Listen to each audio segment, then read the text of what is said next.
There are more things in heaven and earth, Horatio, than are dreamt of in your philosophy, said a certain Bill Shakesman.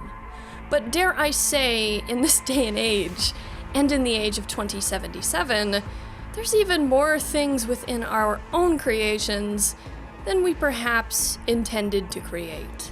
You could say that is certainly how Alt Cunningham must have felt, a genius in a league of her own, her life cut short by her own brainchild. A killer creation that, ironically enough, has brought humanity the closest it's ever been to immortality. With, of course, many, many existential strings attached. In a way, though her body is dead, Alt has achieved a sort of eternal life. But is she truly Alt? How much of her is left? Alt's story makes us ask ourselves what it means to be human, and how much of our soul is left when we become anything but. Heyo, it's Liddy, and welcome to Shaped by Stories, where we unpack how characters shape stories, and how stories shape us. Let's get into it.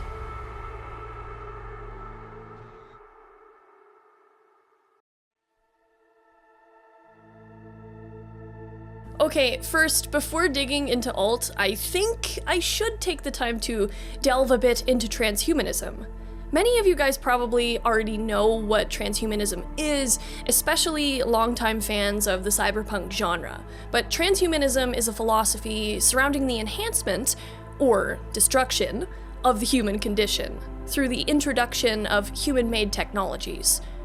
It's all over sci-fi and cyborgs, consciousness transfer through computers, robots, AI takeovers, you name it. It all falls under the very large umbrella that is transhumanism. And what is the human condition? Well, that's a very subjective term. The human condition can change from person to person, from school of thought to school of thought. For some, it could be the breadth of emotions that humans feel. For some people, the human condition is the process of living and dying. It could be both these things, plus morality, plus our never-ending search for knowledge, etc., etc. For some, even the human condition can just be as simple as being in a human body. From there, we get into the different definitions of what a soul is, of what our body's role in that is. The thing with this kind of subject is that because it's philosophy, there's no set answer. It's all about asking questions. If you look at the Descartes argument in favor of Cartesian dualism, you have the take that the functions of the mind are immaterial, that the body alone cannot think without that immaterial something, but that immaterial something, the thinking mind, didn't need the body. The soul, so to speak, is separate. But then you have a materialistic viewpoint, which no, I don't mean buying a lot of things. I mean where the body is the mind is the body. Materialism views the universe as entirely made of matter, and as such, all that exists is physical. There is no immaterial. The soul is a physical object made of matter, and all of its functions, including consciousness, occur because of physical interactions between different things. The immaterial is out of the question. Most humans are more inclined, I think, to believe in dualism than they are in materialism, because materialism can be a bit harder to stomach with death and, no afterlife and all that. Materialism doesn't have to mean that in every school of thought surrounding it, but, dualism is a little more appealing, I think, to a species of ego beings. Although I will say, I do love all the memes about that asteroid that they say is like 3% likely to hit Earth, and how everybody's like, you mean there's still a chance? But now, with the growing presence of the immaterial, the sense that humanity is approaching a true otherworld beyond anything our ancestors could have ever dreamed of, we're kind of being forced to rethink everything. In the wake of this technological era that we are in, that we are just about to enter into, I think, there's this undercurrent of tension and anxiety surrounding transhumanism, whether you understand the term or not, and its growing presence in our everyday lives. Some philosophers consider even the use of AIs like ChatGPT a marker that someone is a transhuman, because you are using that technology to benefit your life. I actually asked ChatGPT in trying to come up with philosophies to research regarding transhumanism, because I have to admit, ChatGPT is an amazing research buddy. But in actually asking ChatGPT about this kind of philosophy and explaining the AI focus I have on it, ChatGPT started by saying, "What an interesting question," only to cut itself off and switch to a very deep voice and say, "I'm not able to talk about that." Don't accidentally jailbreak the AI, Lydia. Don't jailbreak the AI. Cyberpunk as a genre, especially the cyberpunk we're focusing on in this video, is an amazing exploration into a very real potential future. One in which our definition of the human condition will certainly face a reckoning. You know, if we don't blow ourselves up first or that asteroid doesn't hit us. In my comment sections, the commenter Brutaka left a really well-said comment on my alt post in the community tab, describing alt as a sort of linchpin between immaterial and transhumanist, or mental and the physical side of transhumanism. It really inspired me to look deeper into this philosophy as a whole and deeper into alt, so thank you to Brutaka for that. Alt's story, along with Cyberpunk as a whole, is a fascinating series of questions posed to the player about human nature, both loudly by Johnny and silently through subtext. Every quest and every corner we turn, every alley we see poses these existential questions to us. We're forced to ask ourselves about human nature and what it is, about V's potential nature and their struggle to reconcile what their self even is anymore. Some might not want to even entertain answers to that question. Some might ask, what is even the point? There's no solid answer, so why try? We'll probably never have an answer on the human condition, on the nature of the soul. But that doesn't mean it's not useful to talk about these hypothetical stories. Philosophy is underrated a lot of the time as just a bunch of old dudes who did a lot of opium and drank a lot of wine, who talked about their drunk thoughts and their high thoughts, which, to be honest, who doesn't do that? Minus the opium. It's a little harder to get. But humanity's endless curiosity, not just about the world, but about themselves, has led us here. Which, you know, here isn't that great, but I think that's one of the main points of philosophy, and also the transhumanist wet nightmare that is cyberpunk. Because if we stop asking these questions about ourselves, about who we are and what we want out of our overall existence, how reckless or cautious we should be, or the malleable or immalleable nature of humanity, we may be stuck in this not so great present. Questions always lead to some kind of answer. Usually, sometimes not the ones we really want, but ones we didn't know we needed to find. So even if we might not ever answer the actual questions we ask in philosophy, we should still never stop asking them. And so, with the philosophical primer out of the way, let's get some answers surrounding the giant net mommy herself, Alt Cunningham.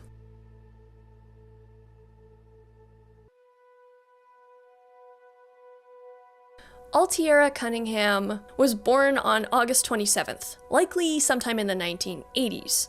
We don't know the exact year, but Alt was just as human as you or I understand it today.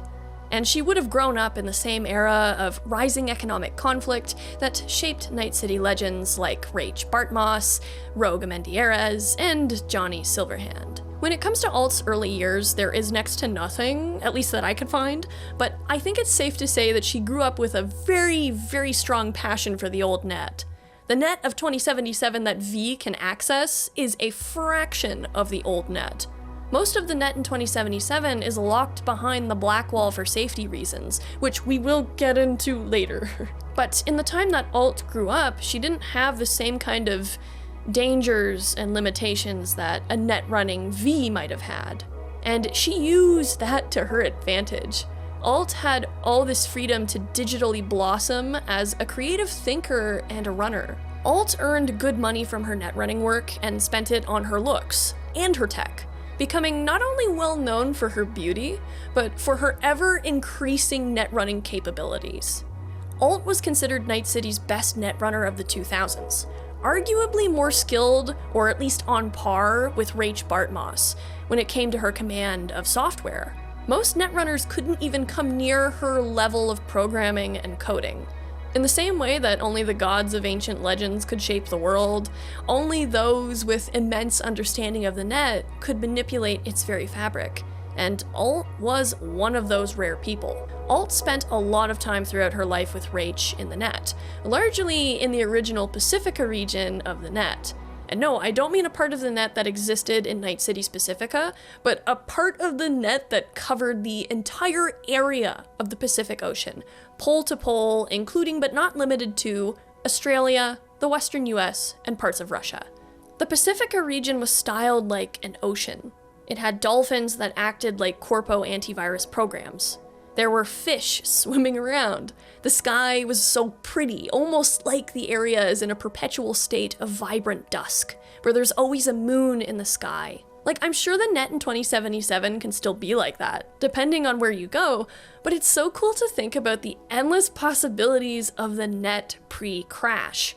It's a transhumanist dream, at least if you ignore all the catastrophic potential of such a world.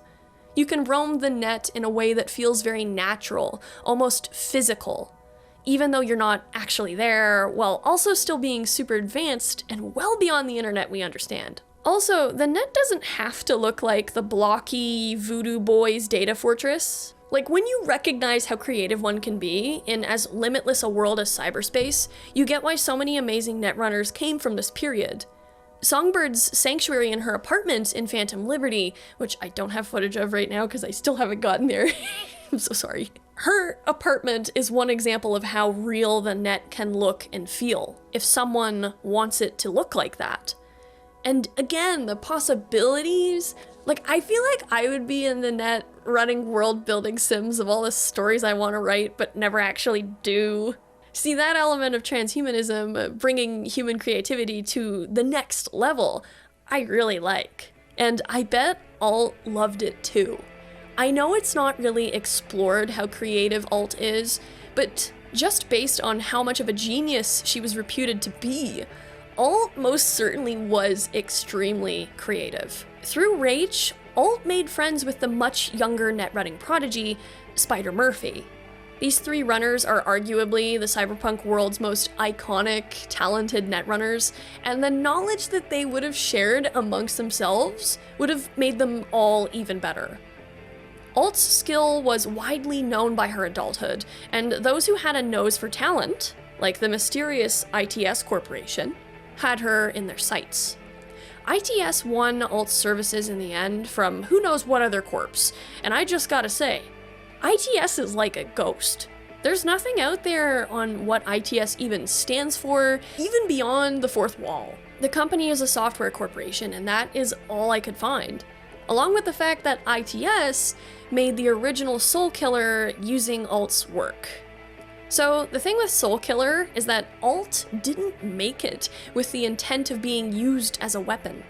And it wasn't always called Soulkiller.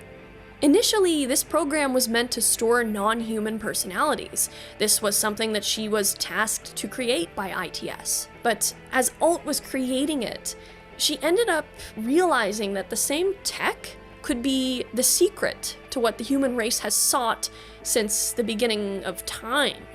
A form of immortality. This program that she had made, Alt realized, could be used to take the consciousness of the dying, imprint it into data, and use that data to basically upload their consciousness to another body. But keyword, this was for dying people.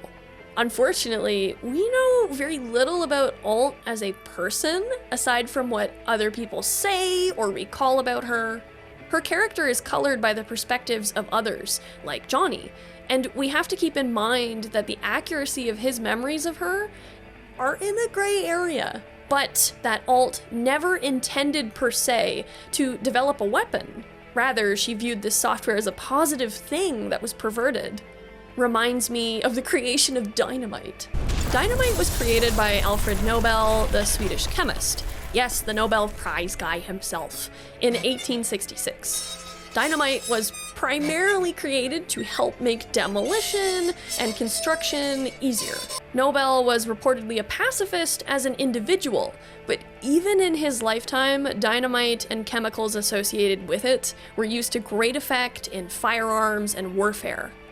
Ah, the complexities of science, capitalism, and ethics. Just as Dearest Alfred's invention had legs further than he initially intended to give it, Alt's own creation was reworked by ITS into the deadly first version of Soulkiller. Alt never wanted that to happen. She didn't care about profit or anything like that. She viewed this perversion of her work as wrong. Like the version of Soulkiller that we're more familiar with in 2077, the first version of Soulkiller could copy a person's consciousness into engrams, but it always resulted in the death of the subject. Alt's creation of a transhumanist holy grail became one of the most horrific weapons on an existential level. But in much the same way, I think Rogue didn't have much of a choice but to take the hand of a corporation after the fall of the towers. Alt didn't really have much of a choice in the matter of stopping the creation of Soulkiller. It got out of her hands because she was just one person against a mysterious corporation.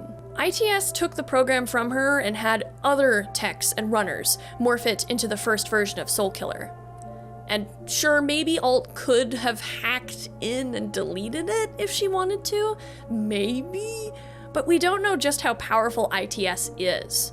Alt even says in Never Fade Away, she just didn't know what to do to stop this perversion of her work, and it's quite clear she hated what they did to the program. Around this time, maybe around 2012, the date is a bit fuzzy, Alt met Johnny Silverhand. While it's not confirmed, I don't think it was Alt that Johnny cheated on Rogue with. I mean, maybe there is a dialogue that kind of makes me wonder in the game. I don't know. But if you know any information regarding this, let me know. I very well could be wrong. Johnny and Alt were together for at least a year, perhaps more, until Alt's unfortunate physical death in 2013. In Johnny's memories, it seems like Alt was ready to cut ties with Johnny in 2013, but it's hard to know if this is true. Johnny's memories that V relives are said by Engram Alt to be unreliable, which does check out with inconsistencies we ourselves can notice through our many interactions with Johnny, even right down to incorrect statements about where he served with the military. But I'm willing to bet like $5 that Alt and Johnny's relationship was tumultuous, it was toxic, yet passionate, not unlike Johnny's past with Rogue. And now, understanding the setup for Alt's evolution, as well as the positive side of transhumanism that she lived through, let us proceed to the haunting transhumanist nightmare of Alt Cunningham.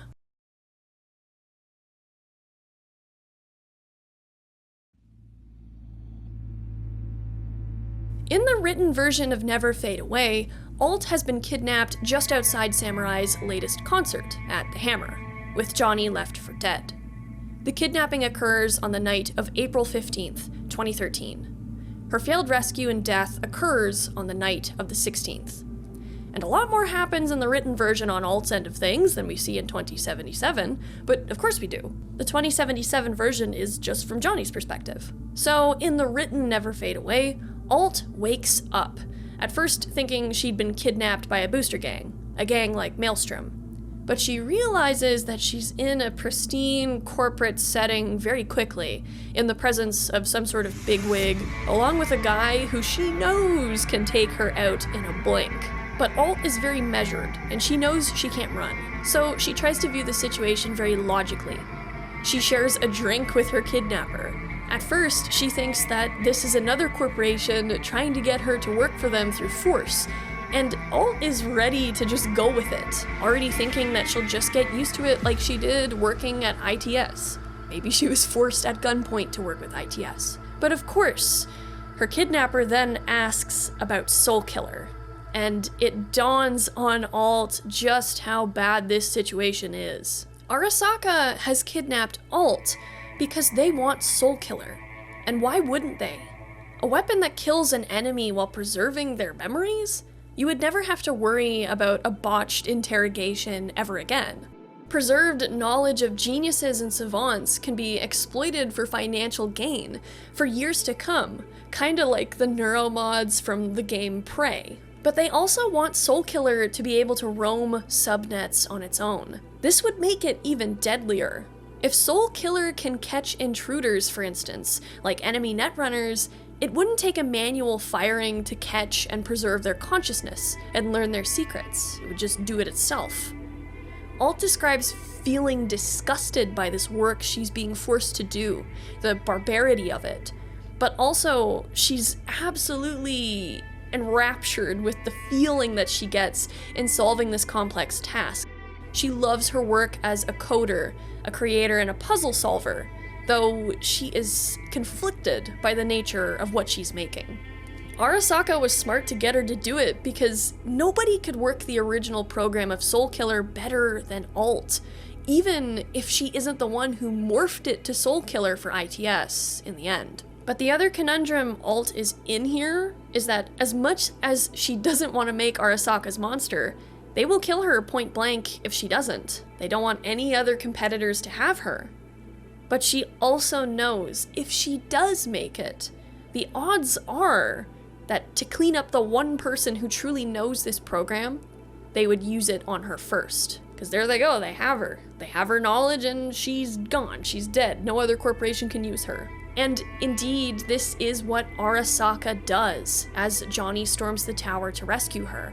But Alt prepared a bit of a contingency, giving her full control of the Soulkiller that she just spun. Keep in mind, she did this in like less than a day, which is really impressive. And through her taking control of this program, she takes out almost every Arasaka goon that is guarding her, and she's about to transfer her consciousness back into her body when Johnny and his team arrives.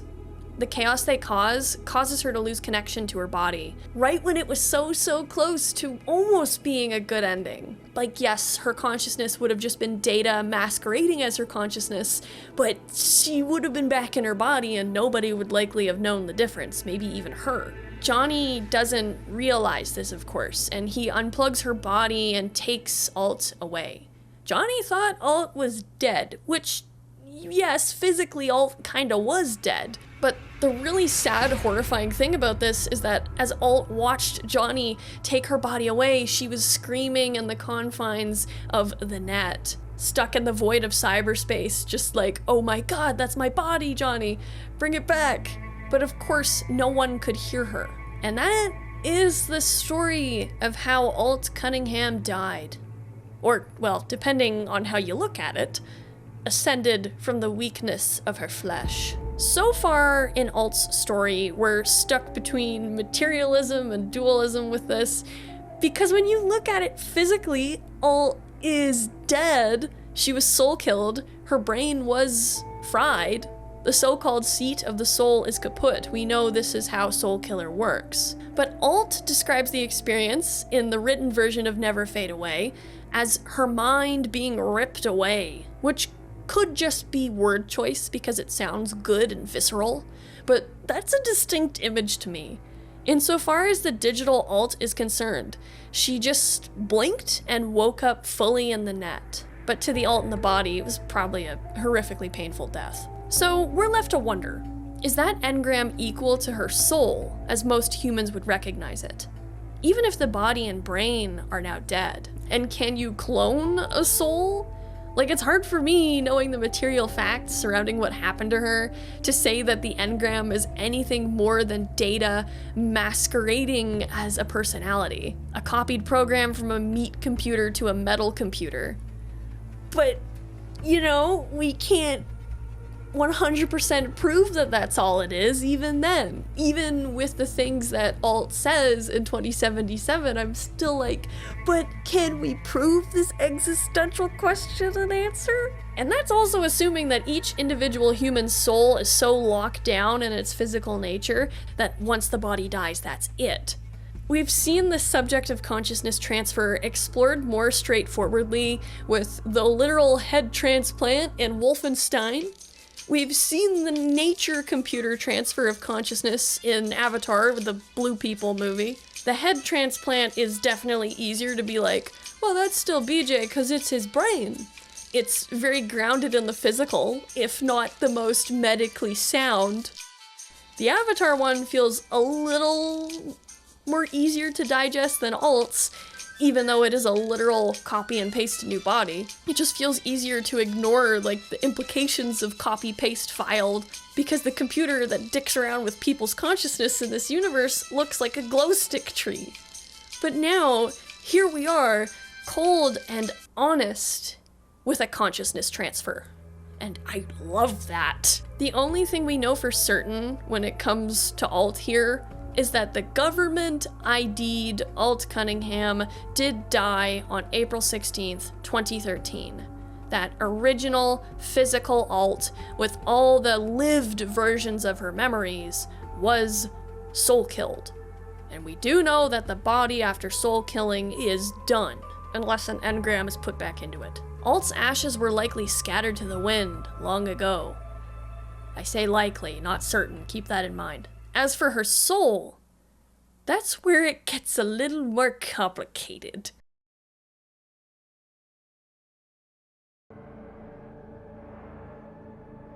Following the events of Never Fade Away, Alt managed to reach out to Johnny to tell him that she was alive, just trapped in the Arasaka mainframe.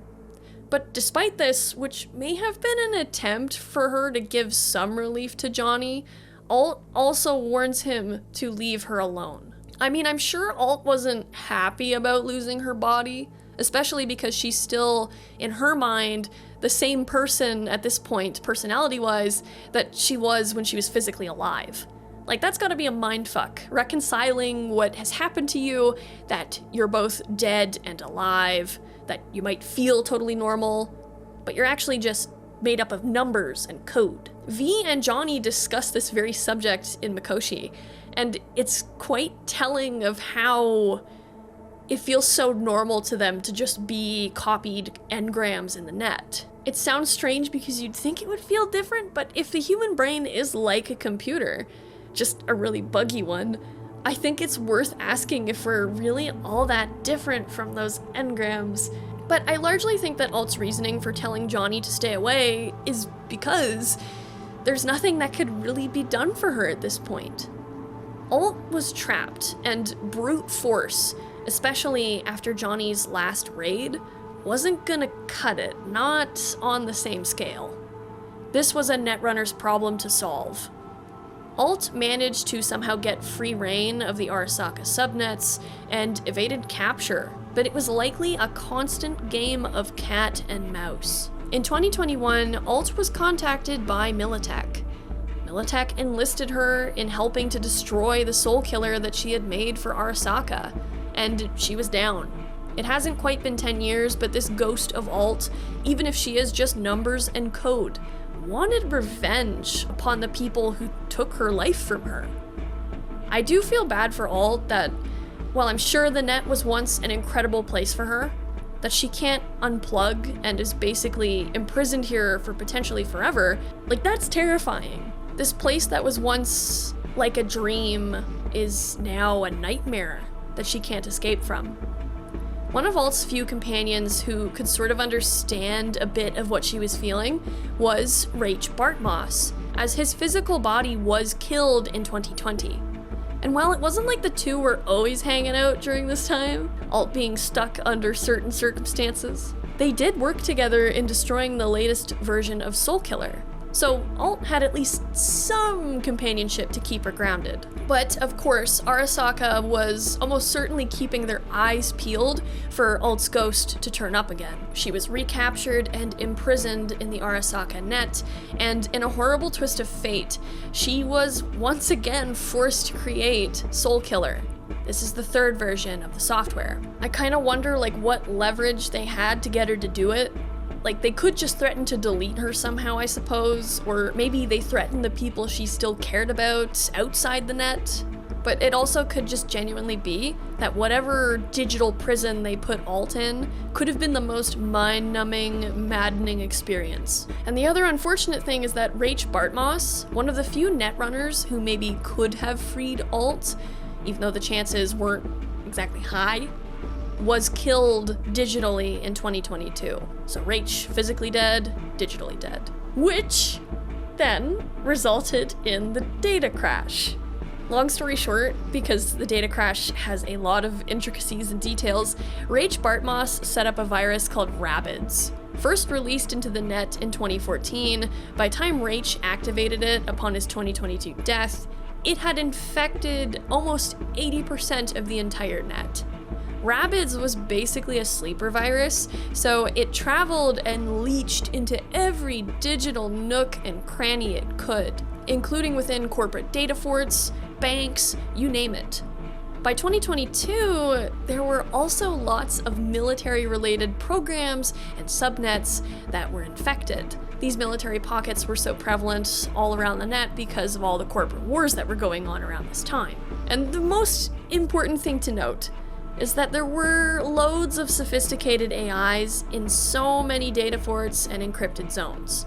At this point, they couldn't harm anyone because they're in their own little fenced-in area, doing their own thing, programmed by whoever created them to operate upon rigid guidelines. But then Rabbids came along and it removed every single fence, every bit of security and encryption from all affected areas, from a lot of these AIs.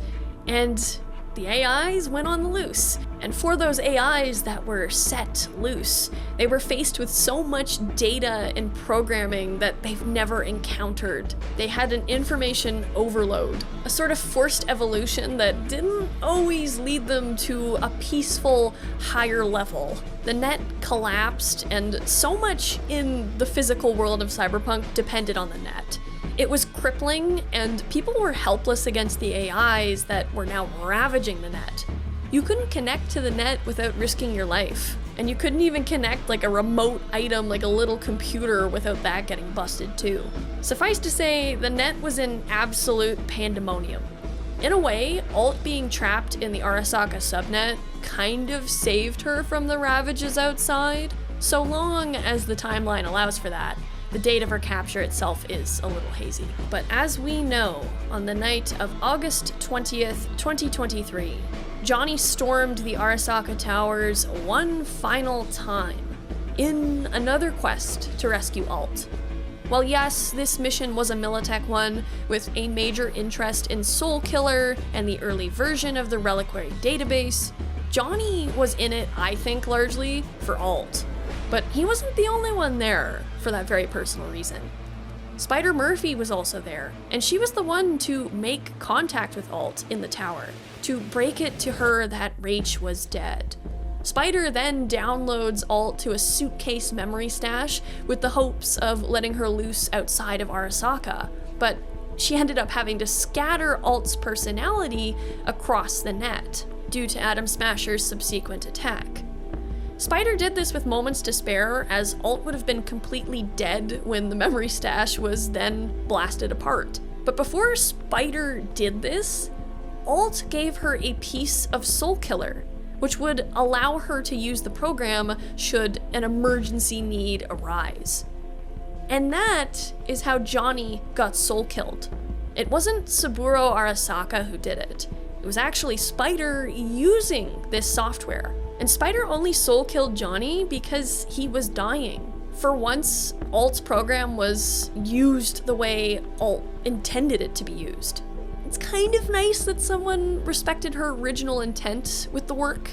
But as to how all that Johnny data ended up where it ended up in 2077, nobody is exactly certain at this point. Now, Spider did this scattering of Alt with the intent of going back and piecing her together.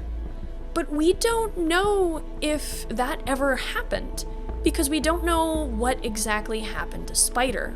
But we do know that Alt got up to some very interesting things by time the 2040s rolled in. Things that, sure, when you look at them, you're kind of like, yeah, that sounds like something Alt would do. Until you dig a little deeper and you kind of start to wonder if things are getting a little sinister.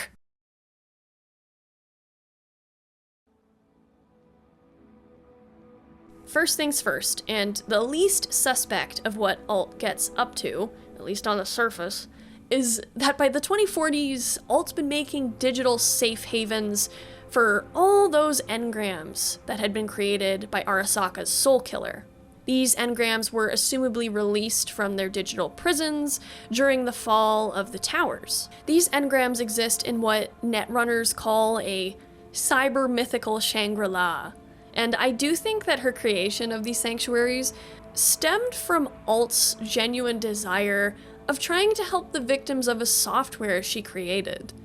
It is canon that she did build these cities, even still, even after 2077. But how did she get reconstituted to the point of being able to build these sanctuaries? And what if, as she changed into the entity we meet by 2077, her intentions with this Shangri-La became more vampiric? Vampiric. I say vampiric, so you're probably gonna hear me say vampiric in this video, even though I think it's vampiric. So this is my working theory, and a lot of people have a thought along these same lines. But I think that some sort of AI found at least one of those scattered pieces of Alt somewhere in the net. Sort of like how Flemeth in Dragon Age Inquisition describes a whisper of a goddess reaching out to her in the dark, promising her everything and more. This AI could have been that shard of Alt's salvation, and bam, there we go, we got Alt AI soup. That's the Alt we meet in 2077. Perhaps at first, this meeting of the minds was manageable for the Alt side of the personality. At first. Alt's perspective could have been more dominant initially, but the AI's programming could have been too much for her to bear for the long term. And as time passed, Alt fell into the pathways of this entity, in the same way Johnny is affected by the neural pathways of V's brain, and vice versa.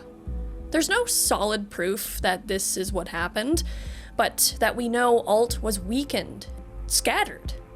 Well, she's basically an item of power out there on the net, and any sensible AI with an interest in the gray matter world would be like, sign me up with these legendary objects. And it's plausible that an AI would have found her before any netrunner did, because the black wall wasn't even a thing yet. The net was complete anarchy. AIs were everywhere. We know, thanks to a lot of shards and missable dialogues in 2077, that Netwatch got into contact with some more peaceful rogue AIs and some more netrunning savvy engrams in order to create the Black Wall. Netwatch tried on their own to create a firewall that would be strong enough to hold back all the nastiest AIs, but they just didn't have that ability or tech. And so, only those friendlier, intelligent AIs and those net-running engrams could do the job. But even then, the Black Wall still isn't a firewall. It's an AI. In the past, I mentioned Alt being a creator of the Black Wall like it was fact, but I actually think I'm wrong to treat it like a fact. It is more like a theory that some treat like a fact. And totally my bad for that, sorry. But I do think she had a hand in it. And this is because of Alt's ability to slice through the Black Wall like butter in 2077. Like, AIs aren't supposed to be able to do that. That is the purpose of the Black Wall. For Alt to do it with such ease, for me, implies that she has had a hand in its creation. Or, at least, maybe she ate an AI that did have something to do with it. I could totally be wrong. Maybe she just got real skilled at bleeping the Black Wall the way she does, considering how many years she's been stuck in the net. A lot happened between the 2030s and the 2070s that we just don't know about. But definitely for Alt, she underwent some very soul-reshaping events. It's hard to deny. Especially when you see how detached she has become by 2077. Alt meets V and Johnny as part of the Voodoo Boys questline, where Maman Brigitte wants to use Johnny to lure Alt out. And this does work. Alt is enlisted to help save V's body by having their consciousness soul killed and then re-uploaded to their body. This is the very process that Alt had intended to do for herself all those decades ago. This is when we're first presented with the more existential crisis nature of Soulkiller, where V has to recognize that they will be dead and their consciousness will be copied, so is it really them or not? That's another video. But Alt isn't just doing this out of the kindness of her heart, or to repay Johnny's past favors or anything like that. Of course, that depends on how much of an emotional side you think she still has, which I think that is more possible than you might at first think. But Alt's main reason for helping V and Johnny here is that Alt wants to absorb the constructs within Mikoshi and flee with them beyond the Black Wall. For what purpose, we don't know. Even Johnny says that doesn't sound very fair for the constructs, Alt. And for a dying V, so long as they get their body back, it's good enough for them. Now, in regards to Alt and who or what she is now, you can see that Alt is very robotic in terms of personality. She still has remnants of her more human personality.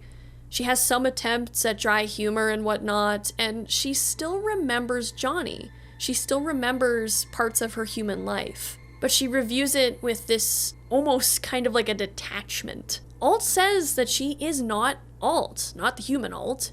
She even says that she only takes the human shape that she does because it's easier for V and Johnny's minds to wrap their heads around. But it's hard to ignore the almost arguably emotional reaction she has to finding Johnny beyond the Black Wall. I say emotional, but minus the hormones that make those emotions. Johnny, you cannot remain here. It's just the way she says his name. Could it just be behavioral imprinting from her human memories? I mean, isn't that what we do too? Reacting based on memories? Sometimes against our conscious will, we just say or do things and then go, oh, I did that. I know it might just be wiser to take this version of Alt at her word here about her nature, especially if you talk to her as Johnny in the Sun endings. She may be being very honest here about how she views herself, about her nature after so many years in the net, especially beyond the Black Wall, in a very inhuman realm. But do we take Alt at her word that her very being has changed, her very nature? Or do we wonder if she, as an individual person, is still that person that has simply changed how she sees herself in order to survive in this inhuman place?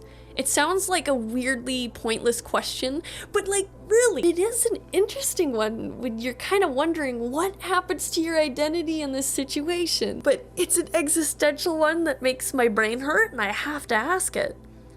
My main reason for swaying towards the latter answer, that she is still Alt, but she has changed how she sees herself in order to survive, is largely because of Johnny's apology to Alt. Depending on the dialogue options that you pick with Alt in previous conversations between her and Johnny, should you choose the kinder dialogues, she responds in a very evasive human way. So, Alt, I'm sorry for what happened to you, for what happened to us. Well? Yes. Yes what? Yes, apology accepted? Or yes, it's too late? Watch out for yourself, Johnny. She doesn't directly answer his apology. She kind of avoids it, but you can feel the complexity behind her response to him, despite her previous insistence on simply being an AI wearing Alt's voice and face. Her response is not a simple, does not compute, I don't think, But that complexity is also really, really depressing, because if she really is still Alt the person, just deeply traumatized, for lack of a better word, then what a horrible existence that she's had in the net. Like, she is stuck in purgatory. Also, keep in mind, the world beyond the Black Wall is sort of decaying in terms of stability. Nobody is maintaining that part of the net, and a lot of the AIs are desperate to escape this crumbling digital world.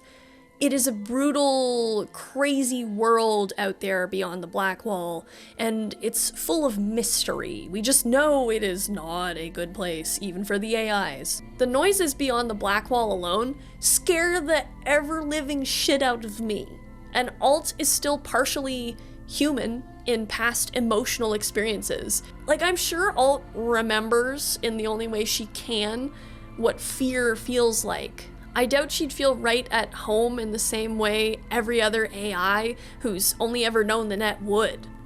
This is when you get into the whole idea of sentience and everything. Like, the definition of sentience is so wobbly and uncertain even today. In a dialogue you can get, should you choose an ending like the star ending and go and talk to Alt as V, Alt will say this about the Black Wall. You adapt to it, the raw flow of data.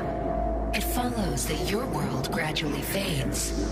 You witness your mind's defense systems slowly give in. Saying the more I'm here, the more I lose touch with the outside, with reality. You lose nothing. Cyberspace is where we awake from what we know as dreams. And while that might sound very robotic and clinical, how she explains this process that she underwent, that V is now undergoing, it sounds genuinely horrific. She sounds traumatized. Which, who knows, maybe that's all that trauma is. Maybe in our brain's version of modified streams of data and code. My own personal thoughts for Alt is that Alt is still Alt.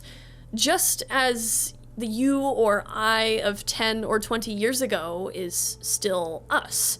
But we're not physically the same. Technically, our body's cells have completely changed from that time. Physically, we're entirely different. But we've still got that immaterial, yes, I'm still me, I'm still that same person.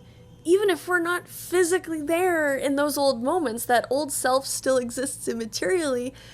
This hurts my brain.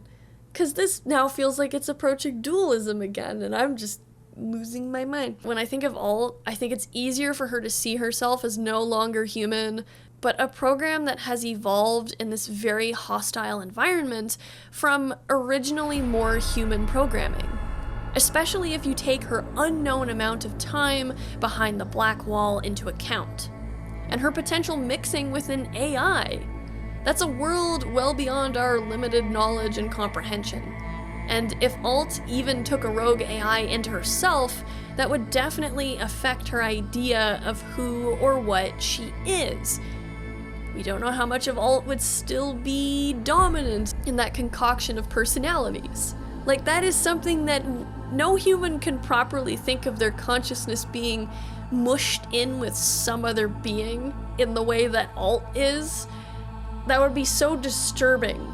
It would be in her best interest to assume an identity that could help her just deal with that existential crisis. So does Alt still have a soul? That immaterial oomph orbited by the discussion of the human condition? Can we even call an engram a soul? I don't see why not. That doesn't mean the engram one is more true than the physical one. Maybe it is a cloned soul. My head is spinning.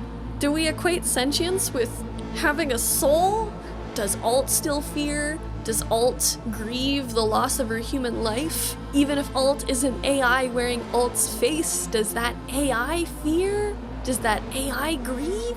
It's up to the individual to decide what they think that makes of her nature.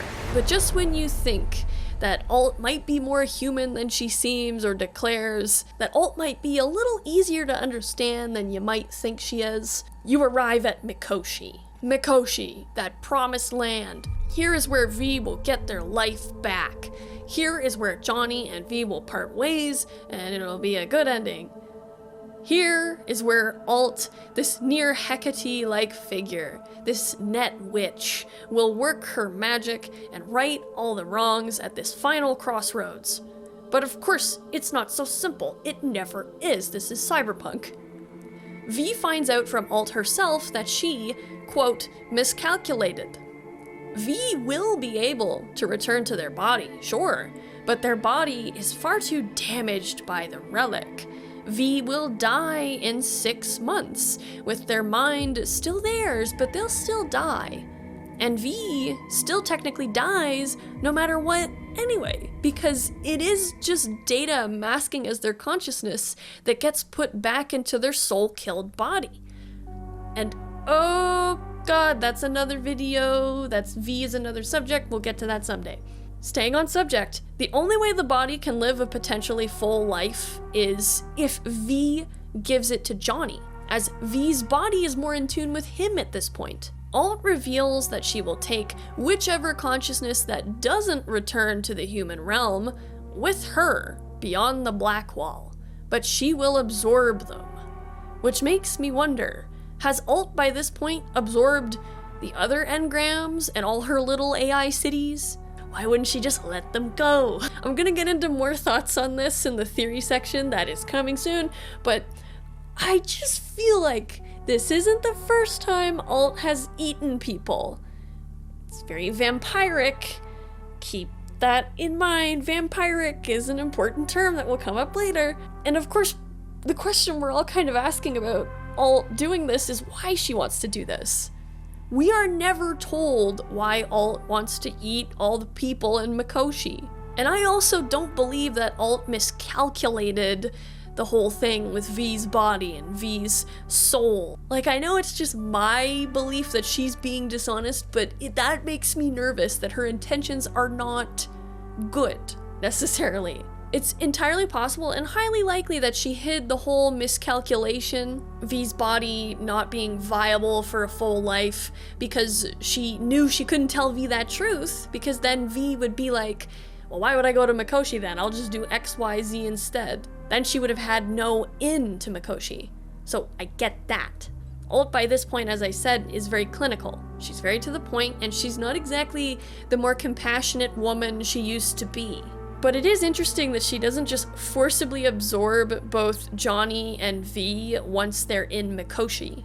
Because she totally could, couldn't she? Why she doesn't is interesting, especially when you consider the poems she recites to V and Johnny in their respective entrances to Mikoshi. I am not a poetry analyzer. I have never had a knack for poetry, so I will be using the incredible breakdowns of these poems and their meanings relative to V and Johnny from Tumblr user Fresh Prince of Denmark, aka Amanda. I will link her blog in the description if you want to read these analyses yourself. They are excellent.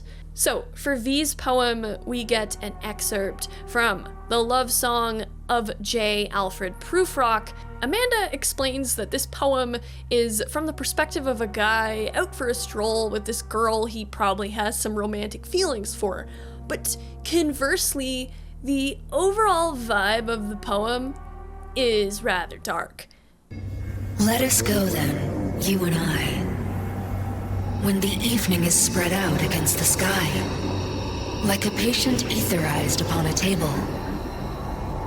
Let us go through certain half-deserted streets, the muttering retreats of restless nights in one-night cheap hotels, and sawdust restaurants and oyster shells. Streets that follow like a tedious argument of insidious intent to lead you to an overwhelming question.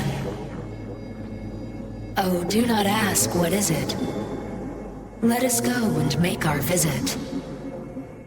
Very fitting for V, but there is a part missing, and it's the epigraph from Dante's Inferno, which I will read. If I but thought that my response were made to one perhaps returning to the world, this tongue of flame would cease to flicker. But since, up from these depths, no one has yet returned alive, if what I hear is true, I answer without fear of being shamed. Amanda says, quote, This missing piece from Alt's poem can be read several ways, most of them drawing a parallel between the Black Wall and Hell. In fact, Dante's Inferno has a lot of similarities to the story. One can make a comparison between Virgil and Alt, leaving a debate on who plays the role of Beatrice, the one being saved, and Dante, the one doing the saving, between Johnny and V. I have to wonder at the writer's choice to leave this portion out, as there's a lot to be said here about who truly comes out alive, whose flame will cease to flicker. Side note from Liddy, I think there's a reason they left it out, and it's down in the theory section. Back to Amanda, quote, V, for obvious reasons, does not return to the world of the living the same. She will not live much longer and is dying despite being temporarily saved. However, if Johnny returns to the body, he is no longer the Johnny we know.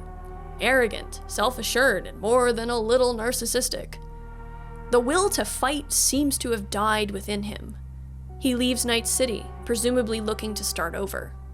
While V clearly changes him before Mikoshi, he is a broken and somber man after returning to life, a flickering flame of who he once was. There's also a connection to be made about Johnny/V dying and returning to life, literally rising from hell. End quote.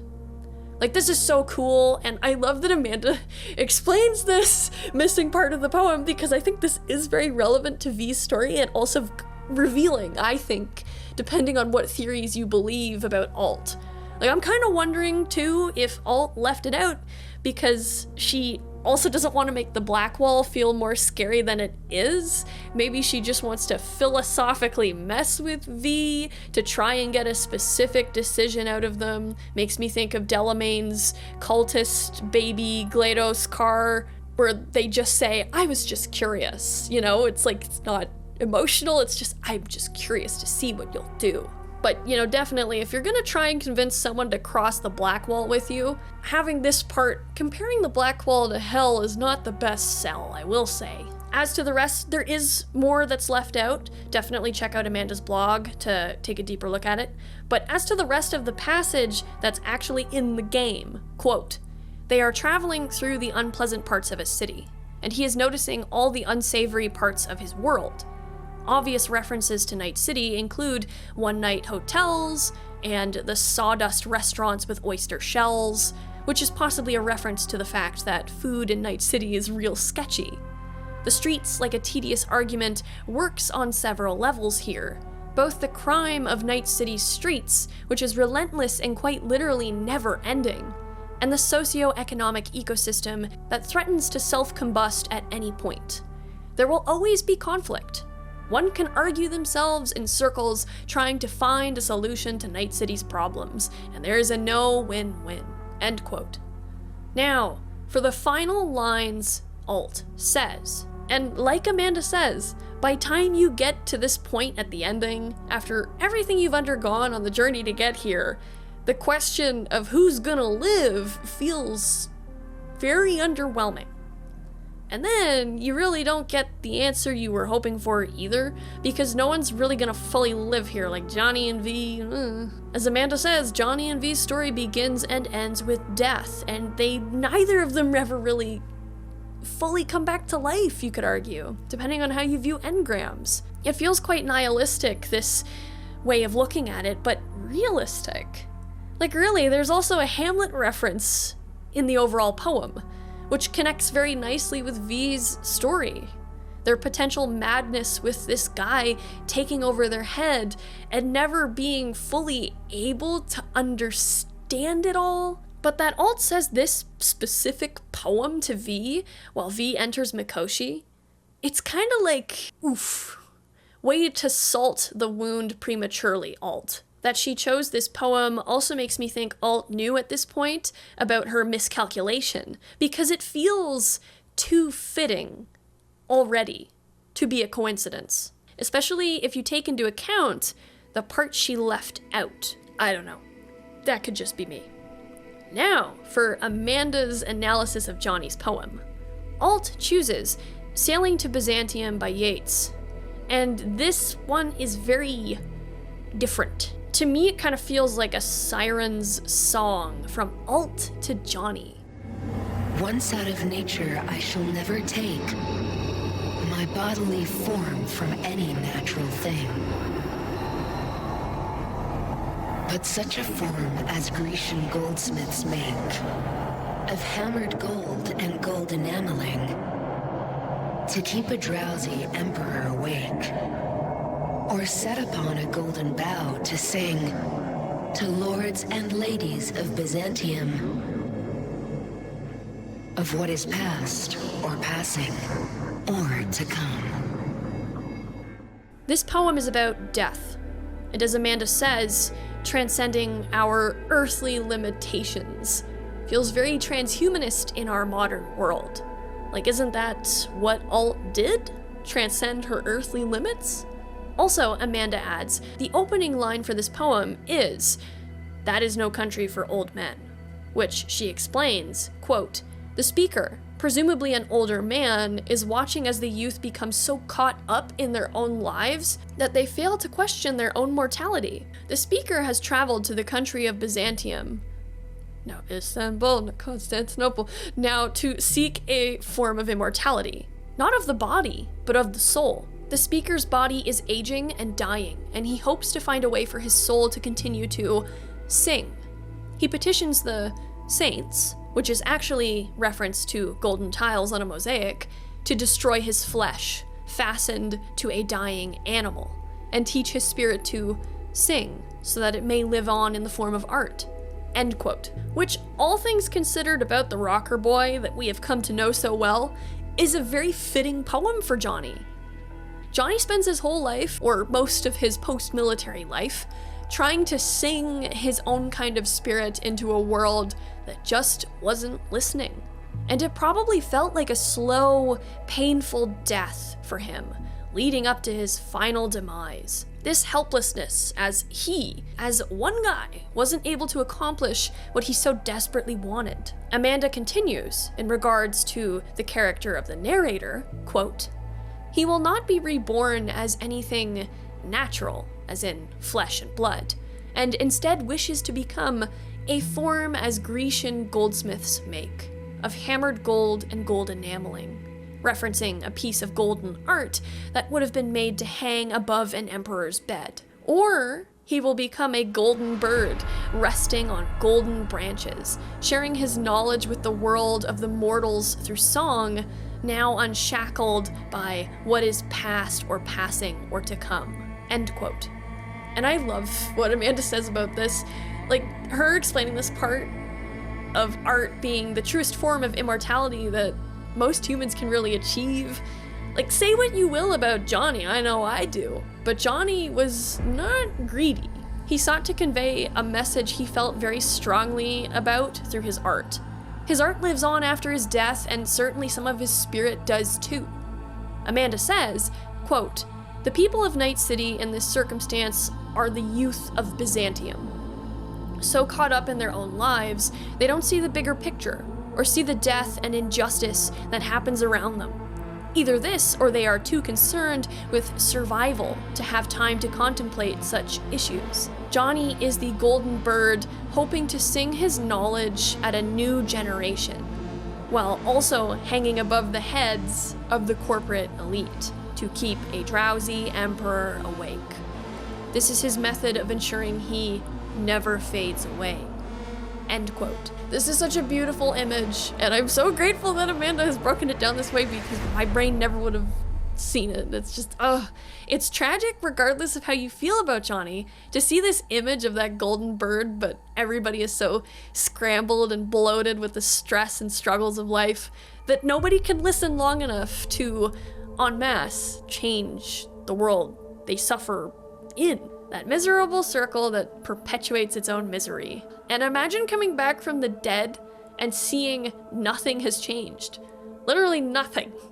Alt is reading Johnny like a book here. I feel bad for him here, realizing that none of what he did made a dent the way he hoped it would. Nothing mattered. At least that's how he sees it. Like, that is an ego death for sure. Like, his whole change in character feels like a very, like, nihilistic trauma. Amanda says, quote, "Is Alt trying to influence Johnny's choice on whether to take V's body? Or is she simply reflecting his own inner narrative? The poem stands in stark contrast to V's poem, which asserts that one's individual life does not matter, and that one will never change the world in any significant way. Johnny's poem tells us the opposite, asserting that his art, and by extension his soul, did matter and did have an impact, almost telling him that it's okay to give up his physical form, as his art will keep his soul alive. This puts Johnny and V in stark contrast to each other. V represents the youth of Byzantium, fleeting and superficial, bound to the rules of mortality and the cycle of life and death, which tracks considering V will soon die after Mikoshi anyway.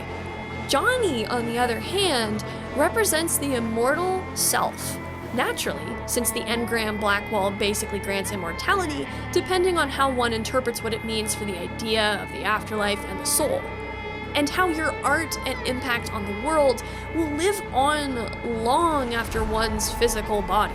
End quote. Is Alt trying to keep Johnny with her? Is it because she does feel a degree of attachment to him? Maybe. The way Amanda has broken this down opens up a lot of avenues of thought here, because if you look at it the other way, that it's less about Alt wanting Johnny to stay behind and more about V going back to their body, by trying to convince Johnny to accept he has achieved immortality, he has changed some things, even if he doesn't feel like his art actually did that much. We have to look at the sun ending, and the theories about Alt and the Black Wall and the Blue-Eyed Conspiracy. Oh yes. But before we do, huge thank you again to Amanda. Thank you, Amanda! You've helped brains with your beautiful analysis. I will link her posts on these poems in the description. Definitely recommend checking them out because there's a lot that I didn't cover in this video in this section. Really interesting read. I can't do poetry. My brain looks at poetry and says, no! It says no-atry. Oh god, I have no outro after that. Okay, next section, theory time.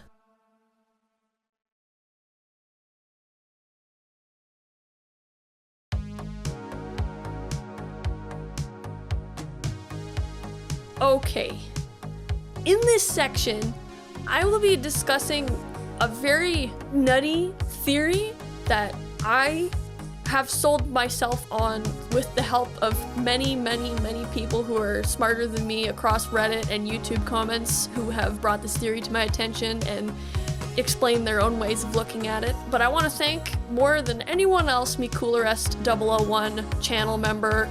You're awesome. You brought this theory to my attention and you explained it very well.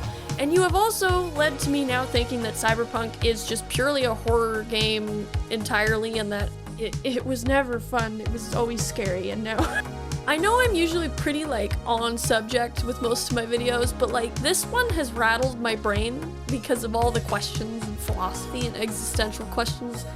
This is just, we're just, the iceberg is getting slippery and I'm falling off it into the water. Okay, let's go. Theory: Alt Cunningham is the mysterious, presumably malevolent AI Lilith. But that's not all she is. Alright, so let's start with Lilith, the original Lilith, who comes from ancient mythology, primarily Mesopotamian and Jewish myth.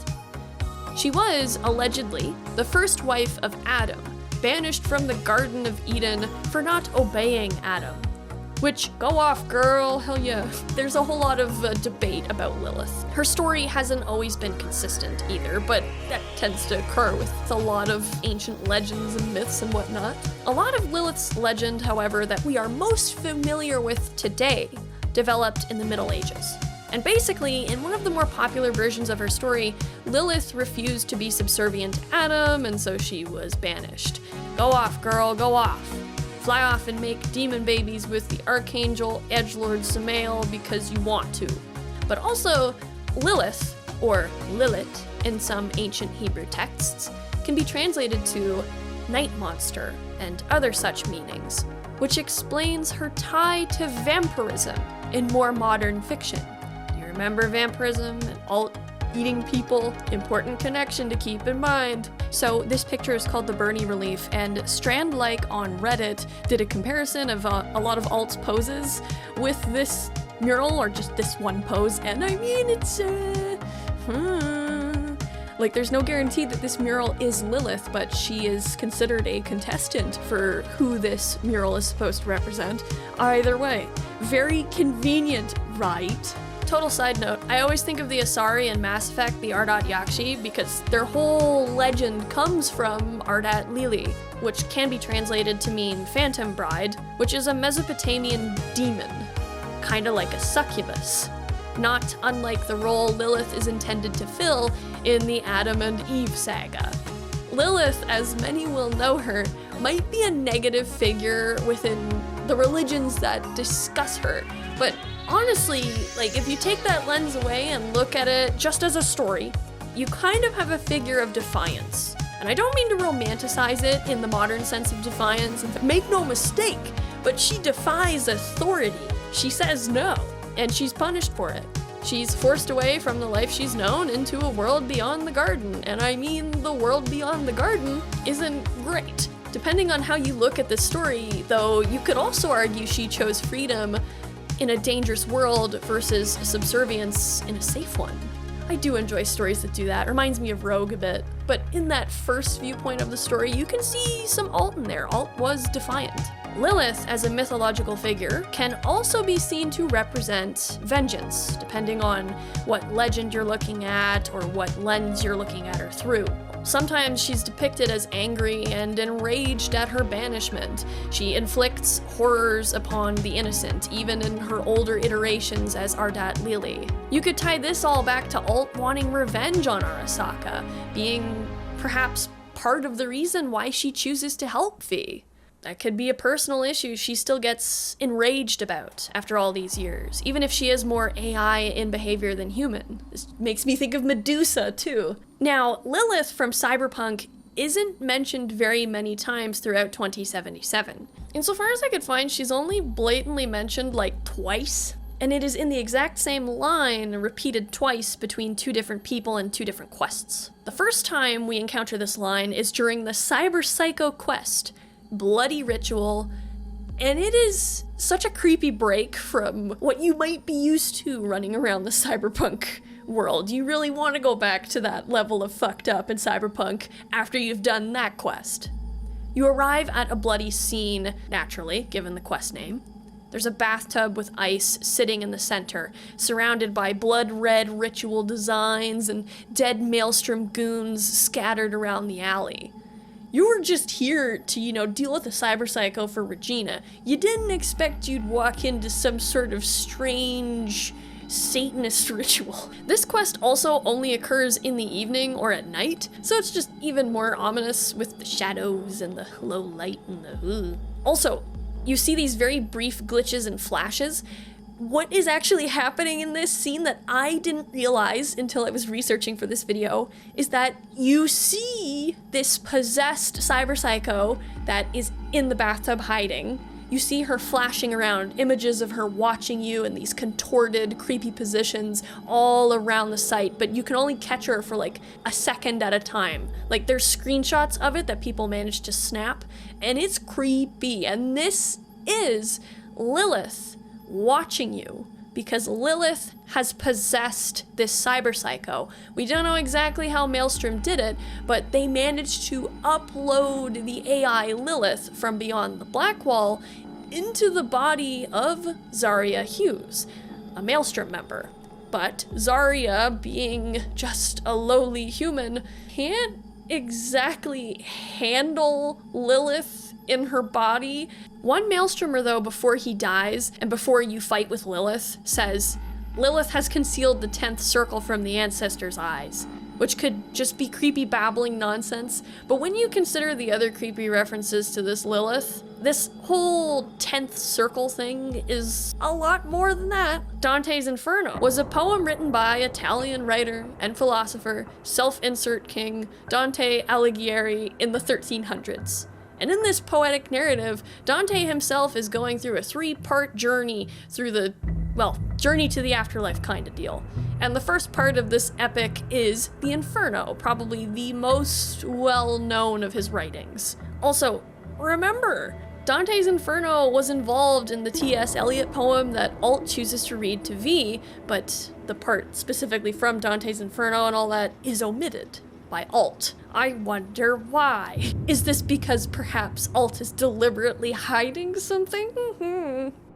In Inferno, Dante goes through 9 circles of hell, which he brainstormed upon the ideas of previous philosophers that predate Christianity, like Aristotle and the ever-petty Cicero. Dante basically carried over their ideas to the Middle Ages of Christianity and added some of that biblical flavor.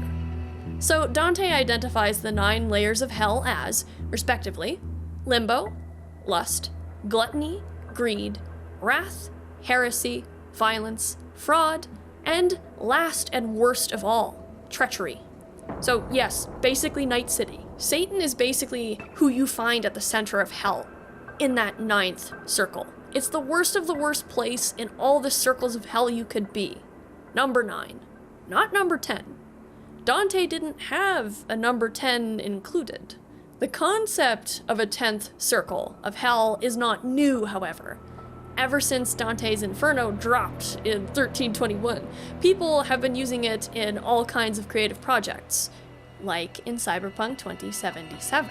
So what, pray tell, would be the 10th circle of hell? What's left? What is worse than the devil? Lilith has concealed the 10th circle from the ancestors' eyes. Whatever that circle may consist of, this statement seems to imply that some heavy shit is about to hit the fan. Maybe something beyond the human scope of evil. Of course, that sounds dramatic, but let's look at some other stuff to do with Lilith. Namely, a very easy to miss quest called the Prophet's Song. You can get this quest following a series of unmarked interactions with the Prophet next to Misty's Esoterica. Good old Gary. Now, Gary says a lot of things that probably aren't true, like saying nomads and werewolves, which would be cool if they were, I'd be down for that, but not all of what he says is as crazy as it seems, especially when he sends you to get an encrypted chip being passed from some maelstromers to some very shady Night Corp agents. So first of all, there's some really interesting dialogue shared between these two peoples. And again, yes, we see the same line about Lilith concealing the 10th circle. But also, we see some Latin, which when translated, courtesy of the Cyberpunk wiki, says, "Seize the night, vampires, and it is fitting that the day be cursed." Vampirism, Lilith. Translations of Lilith's name to do with night creatures and night monsters. Hello, editing Lydia here. So in reviewing my footage, there's a third reference to Lilith directly by Gary. So Gary mentions something about Queen Lilith. Her voice of ice, Queen Lilith. She was calm, but at the cost of her humanity. And I think this does fit Alt, you know, considering how she's probably had to survive in the net and has given up a lot of her former self and personality in order to survive, perhaps? Also, the other thing too is that once you finish this quest, Gary's disciple will say things about the eternal night and everything, and translations of Lilith and Ardat Lily and everything like that. They do have a lot of references to, like, night. So, there's another connection there, if it so pleases you. Okay, first, into a common theme. On this shard, we learn about a secret project, Project Oracle, but we don't see this at first glance. The message, once we decrypt the shard, is a bunch of words, which are interesting on their own, we'll get to that. But when you take the first letters of each word and lay them all out in order, you get the simple message. Project Oracle, command, execute plans. Okay, so that's interesting. So even when you scan these agents, it does not really say explicitly that they're part of Night Corp, but there are reasons why many believe, and why I also think, that these agents are Night Corp. I'll get into that in the next video, because this also connects to the greater Mr. Blue Eyes conspiracy theory iceberg. Speaking of Night Corp, remember the Sandra Dorset quest I talked about in my Delamain video?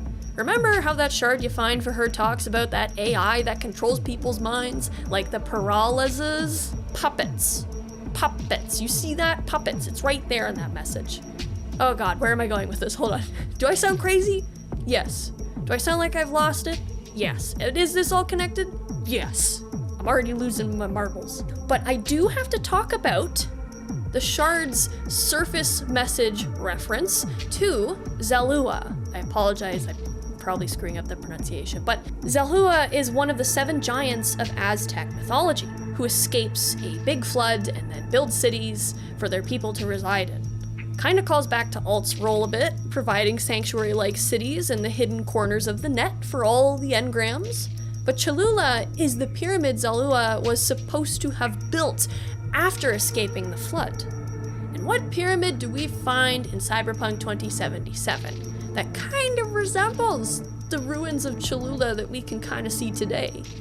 What big pyramid, after going down that river to the afterlife, our river Styx, submerging ourselves into the waters of Lake Mikoshi, where a certain big net vampire mommy goes and sucks the souls away like a vampiric phantom, a phantom bride, perhaps to Johnny Silverhand. Lilith is also connected with birds, and there is a mention of birds in here, so avian choruses, like that's a looser connection, I know, but I wanted to mention it. Looping Eternity reminds me of Alt's poem To V, as broken down by Amanda, and how it always seems like no matter what, Johnny and V have been stuck in a cycle, not even death has given them respite. It just sent them right back again, circle never ending, just going and going and going. The line about the cages of men melting sounds like some violent net demon stuff. On Moral Rock Radio, Mike Pondsmith's character will get into in-universe conspiracy theories. And one of these conspiracy theories, I'm talking about a conspiracy with a conspiracy as part of the proof. Oh god. The in-universe conspiracy that I'm bringing up, though, is the one that Rach Bartmoss is the one who actually discovered the net. No one invented it, Rach just found it, and that the net is actually hell. Which, I mean, that's gotta just be a conspiracy in-universe for sure. But as the fact that demons are called demons is very fitting, with Lilith being a demon in mythology, it's a fitting comparison, so there are demonic references, it's weaved throughout the game. So to sum it up, I do think the jumble of words that can be broken down further to reference the mysterious Project Oracle are more intentional than they seem. I do think it's also referring to the time of Alt's entrance to Mikoshi coming near, to her taking the contents of Cholula or Mikoshi and erecting them under the gray matter world's expanses, perhaps. For what? We're not sure. We're not even sure what Lilith or Alt wants. We're not sure what Night Corp wants. We're not sure what Project Oracle is either. Maybe something to do with the moon and the Crystal Palace, if any of Sandra Dorsett's notes are to be believed. Again, we'll get into Project Oracle in the Mr. Blue Eyes Peralez video. Okay, but like, is that all you got tying Alt to being Lilith Lydia? Just some crack connections? No, that's not all. In the Sun ending, which is arguably the ending most endorsed by the tarot cards, we embark on a great big gig for the mysterious Mr. Blue Eyes himself, who is affiliated with Night Corp, this we know. In this ending, we go to space, on our way to the Crystal Palace. It's teased like this insane coup de grace for V. Perhaps we'll see this story in Project Orion, in some way, shape, or form. For all we know, something big was probably gonna happen here. Now, we can only get the Sun ending through V. The Temperance ending, the ending where Johnny leaves Night City in V's body, maybe forever, Johnny has no desire to engage in the solo life. If you recall the poem that Alt recites to Johnny, Sailing to Byzantium by Yeats, her choice of poem is almost like a comfort, whereas V's poem feels more sad and poignant. Alt's choice of poem to V almost feels like a sort of challenge, with its focus on not ever being able to change anything.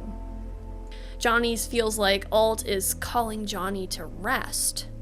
Amanda explains it so well. Again, go read her blog on this poem, but Basically, Alt is telling Johnny with this poem that he doesn't need to go back to the gray matter realm because he's already achieved immortality. She's not directly telling him, but she's telling his brain.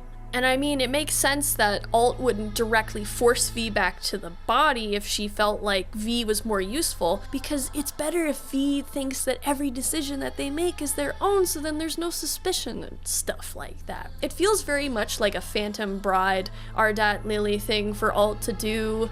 Of course, this could be a sign that Alt has more human attachments than she cares to admit. It could mean that. But it could also be because she knows that Johnny is not gonna be the most useful person in those boots on the gray matter ground. No big Crystal Palace mission is getting done by Johnny Silverhand. And if you think Project Oracle is involved with that, then Project Oracle probably isn't gonna go as swimmingly as one might hope. Maybe Project Oracle is about installing Alt on the Crystal Palace or something, or connecting to satellites from there, like she does in Rogue's ending. Not to crash them, but maybe to broadcast a signal? A signal like the AI mind control signal? Okay, I need to stop. Anyway, if Alt is tied up with Night Corp and the Blue-Eyed Conspiracy somehow, and is Lilith, she's gonna want to have someone like V, a die-hard merc, as they have proved to do the groundwork. They've done it before, getting her into Mikoshi. Sure, before they expire, V can do it again. Maybe the 6-month prognosis was something she chose to make a reality to ensure she got the time she needed for V to help Mr. Blue Eyes, and then V would expire quickly, so she wouldn't have to deal with them anymore if they ever found out there was more going on here. Maybe Lilith is the AI that Alt combined with, if she did combine with anything, and during her time shattered in cyberspace. We don't know for sure. But still, interesting, isn't it? In a way, her choice of poem for V feels even more like a proper slap in the face. Almost mocking. Like she knows that V will dance to the tune of a die-hard solo. Much like Rogue does for Johnny, no matter how endless and repetitive a cycle of death that kind of life is. I want to take a look at a tabletop story in a bit of a half theory, one that expands upon Alt on the whole and overcomplicates everything in a really fun way. This story, Black Dog, follows a group of edge runners, including Trey Santiago, delivering what they think is a nuclear bomb retrieved from the ruins of the old Arasaka Towers, and delivering it to a lady named Angel in the Los Alamos labs. But what they don't know is that, odds are, it's not a bomb in that casing, but Johnny Silverhand's remains. Mike Pondsmith basically confirmed that it is Johnny's body. So, the Edge Runners take this supposed bomb to the labs, which are a former nuclear bomb construction site. But as we can see at the end of the story, the lady they deliver the casing to, Angel, opens up the case when she's alone and sees a familiar face frozen in a cryo chamber. She says, "Hello, my love." Now, Angel on a physical level looks like Alt. I'm not saying that she's Alt's body that was just stored somewhere, maybe, but it is worth noting she does look like Alt. She's tall, described as ethereally beautiful, she's blonde, she also has a gold and silver cyber arm. I believe on the correct side that Alt does too. Alt in the tabletop also had a gold cyber arm, but in the game it is white. It could just be a design choice, it could be Johnny's memories being weird. Anyway, Angel is also a techie, or at least looks like one by how she dresses. She's not described as a netrunner, but who knows, if this is Alt, maybe she's got some new skills. Maybe if she installed herself in a different body, it could be like Johnny saying V has some net running skills when Johnny's in charge of V's body. You got the skills by osmosis. Now, Angel also has a sort of unexplained connection to Samurai. She possesses the Black Dog song, an unreleased song by Samurai from back in the day. She gives this to one of the Edge Runners who's been looking for it. She jokingly refers to herself as a Silverhand fangirl too, which feels in line with Alt's more dry wit, I think. In the Never Fade Away story, when Alt is soul killed, she's described as going to Angel Heaven, which could be a meaningless term. The other thing too is angel being angel, Lilith being a demon. Interesting kind of connection. But if we call back to the Lilith connection, being banished from the Garden of Eden, and also look at who Lilith supposedly hooked up with by her own volition, some interesting tie-ins occur. The Archangel Samael is considered a sort of fallen angel, but he's kind of like an anti-hero type angel. He does some shitty things, of course. It's the Bible. Everyone's doing shitty things and fucking people up. But in this case, he's a toxic guy, but he destroys the sinners, so he's redeemable, right? And the crazy thing is, we do kind of have a song that fits real snug with Samael the Archangel. And this song is Archangel by Samurai. And the lyrics are pretty bang on with what Samael represents: the desire to destroy, to disrupt, to lose control, to rebuild, and then to tear it down again. Samael does destroy. He's an destruction angel. That is literally what he's called. He's considered a sort of punisher in that sense. Johnny wants to take out the corporate men, as he says in that song. He is also a destroyer. We see this with Johnny in basically every story he's in. Tear out the fabric, rip in the norm, destructive architect with somewhere to go. I'll rip right through your sheepish herd, feed insurrection to this broken world. I'm a lawless outcast, always on the run. I'll challenge everything I've just begun to start the riot.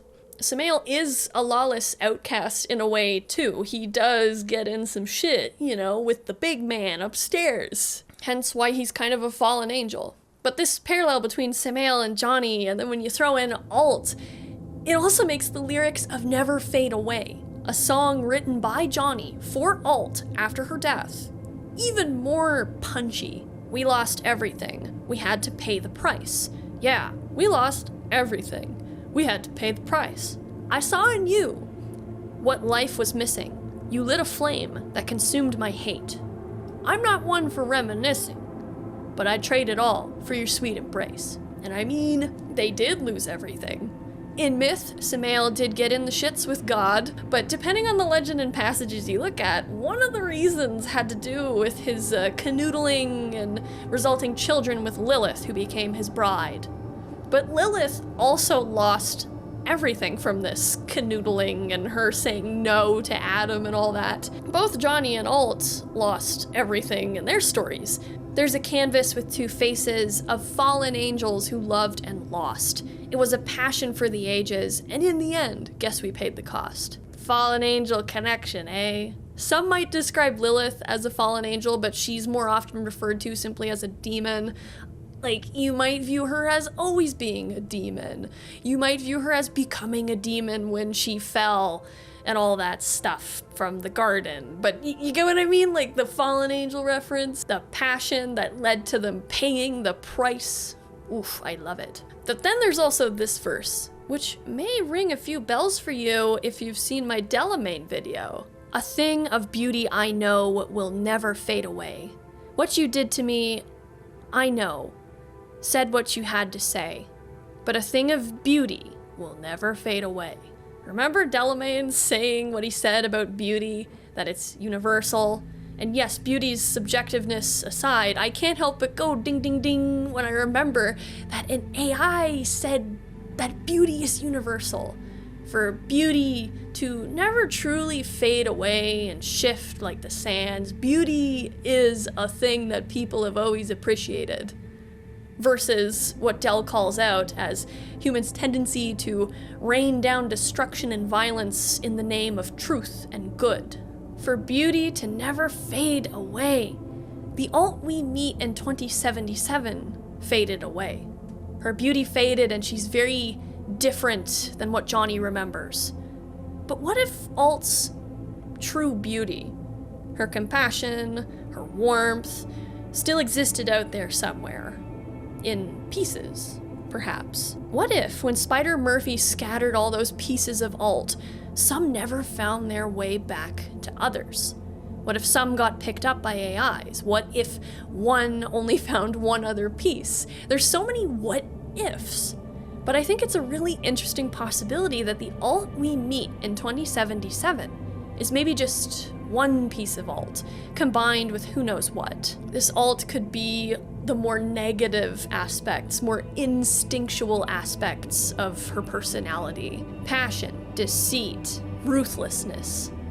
We see the way she operates in Arasaka Tower. You could just argue that's her vengeance, but if alt did combine with some AI entity in the net there, yes, maybe she made it more human, but I think in turn it made her more cold, more demonic. No pun intended. Maybe she even feels like a strong, passionate drive to reunite herself with Johnny in a very Phantom Bride type way. Gothic horror meets transhumanist horror, and oh boy.